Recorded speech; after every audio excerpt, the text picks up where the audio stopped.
प्रभु जीशुख्रीष्ट नाम प्रतिदिन रोटी रे आपण मानक पुणी स्वागत करुछु। आज एप्रिल मास 16 तारीख मंगलवार दिन 2024 वर्ष।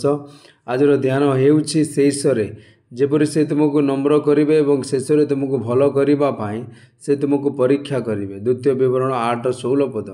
बहुत लोक अछंती जो मान अभियोग करती एवं से मानक प्रश्न अच्छी जेपरि कि मो जीवन रे मोर एते परीक्षा एवं दुख कहीं मत एकुटिया यह सब समस्यार शिकार होगाक पड़ो। मु केबे मोर समस्यार बाहर को आसबि कि मोर समस्त समस्यार समाप्त हेबो कि ईश्वर आम जीवनर समस्त परीक्षा को कहीं अनुमति देवे। केवल जो माने परीक्षा एवं दुखर रास्ता दे गति करती से अन्य मानक सांत्वना दे पारिबे। जो माने जीवन रे समान परिस्थिति दे गति करुछंती से लुह पोछि पारिबे। से माने आराम रे को उदाहरण होई पारंती एवं माँ परी अन्य मानक सांत्वना दे पारंती। प्रभु कहती जे से तुमको नम्र एवं परीक्षा करुछंती शेषरे तुमको भल करिबा पाई। शेषरे परीक्षा एवं परीक्षण पर सांत्वना दिन को बुझाए। परीक्षा दिन पर आशीर्वाद दिन हेबो।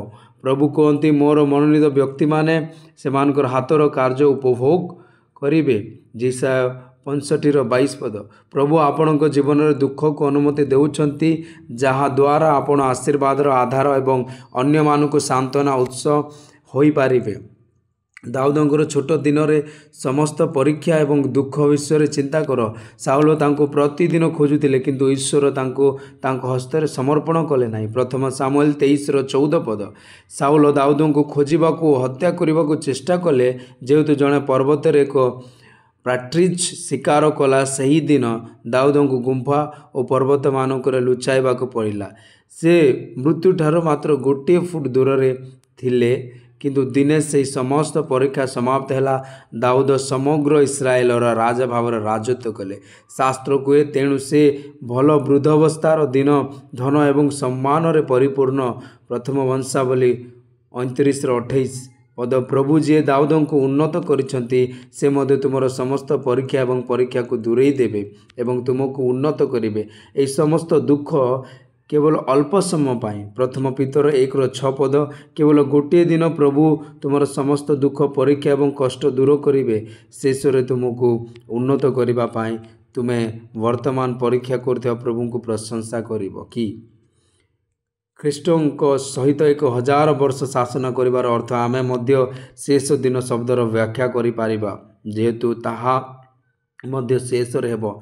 सहस्र वर्ष पर्यंत ख्रीष्टों सहित राजत्व करिबा केते आशीर्वाद प्राप्त हेबो।